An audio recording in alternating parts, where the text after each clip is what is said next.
You may have been spending years and years listening to all these different speakers. Everyone has their favorite speaker that they go to. It could be Jiddu Krishnamurti, it could be Alan Watts, it could be Muji, Sadhguru. There's just so many. Ultimately, they are singing the same song in one way or another. But for some reason, you might just feel like something is still missing. On top of these speakers, you've been reading all these different books, you've been reading all these different quotes, poetry, and there's just still something missing. Now, when you look at what these books have to offer, when you look at what these speakers have to offer and what they say, you seem to understand it. But it still just doesn't sit right. It still just doesn't feel like it's understood on a more deeper level. Now, there is a difference between conceptual understanding and experiential understanding. Experiential understanding carries more depth. It's more fulfilling, it's more profound. It hits the spot, like a very good meal. When you're hungry, sometimes eating certain things just doesn't really satiate you fully. And so you want something maybe perhaps heavier, more oily, to just satisfy you. It's kind of similar in this case. Experiential understanding is that understanding that is so much more profound, so much more deeply. But we have been conditioned and we've grown up living in this world where there's such a massive emphasis on conceptual understanding. Most of what revolves around in terms of ideas being exchanged is all just conceptual exchanges of ideas. And we live in a world where that seems to be sufficient, up until things go wrong. So for an example, you will have all these different tests and exams at school, and you have these textbooks you're supposed to revise from. Really, the test, if you really boil it down, is just about who has the most concepts and ideas and techniques and methods memorized, right? And so you could be, let's say, sitting in a medical exam and you could have, full marks in this medical exam because you're great at retaining these concepts and exchanging them and placing them onto this piece of paper. But then when you're in, let's say, an emergency room, all of a sudden it's like, whoa, I have no idea what to do. And so this, you can see how there's a difference, a sort of disconnection between conceptual understanding and experiential understanding. The purpose of concepts is really just to be a signpost. It's really just to point towards a particular direction, towards a particular path. That's the entire purpose of concepts, and that's why when we communicate, we exchange concepts. But to truly understand someone deeply, you want to experientially understand it.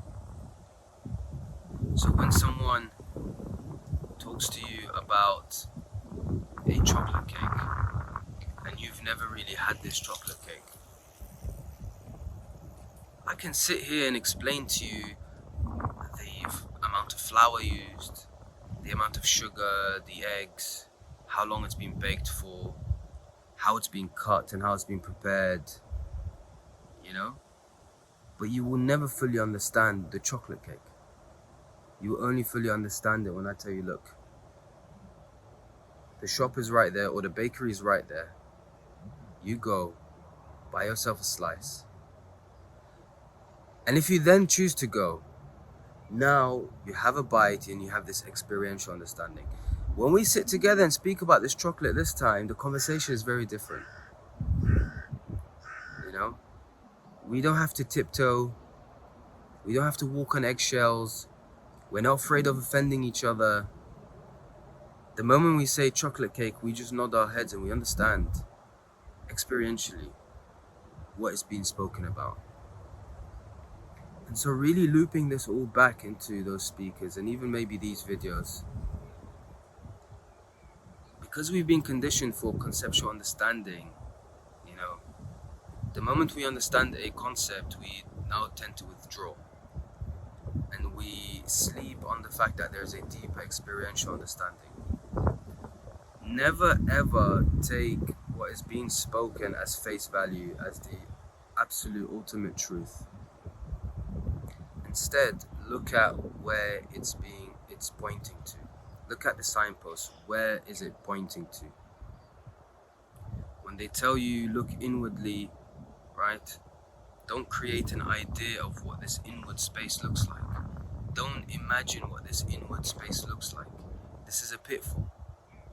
Instead, truly understand what looking inwardly is. If I have an apple in my hand and it's behind my back, and I tell you, can you please describe the apple to me? Right? Don't think about all the previous apples you've seen.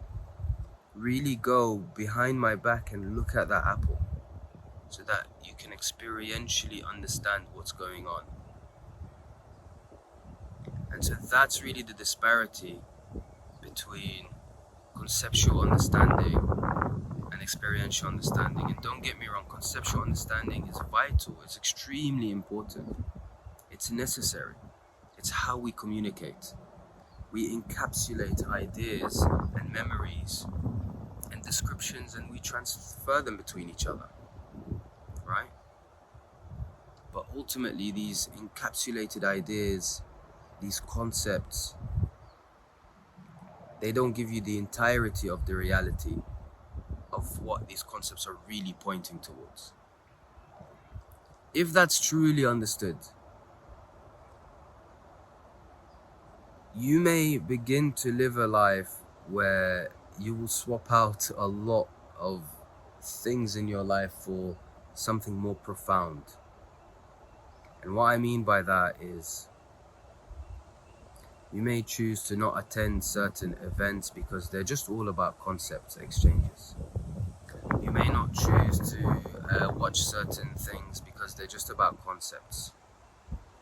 And the heart, in the end, always yearns for that depth, for that profoundness, for the experience instead. So, whenever someone speaks, don't get too hooked up by the words. Don't be infatuated by the words. You know, they could be so beautiful and poetic and like, oh my God, this quote says this and this quote says that. And it's so romantic and it's really fantasized. But ultimately, it's about the experiential understanding. That's what you're looking for, not the conceptual understanding.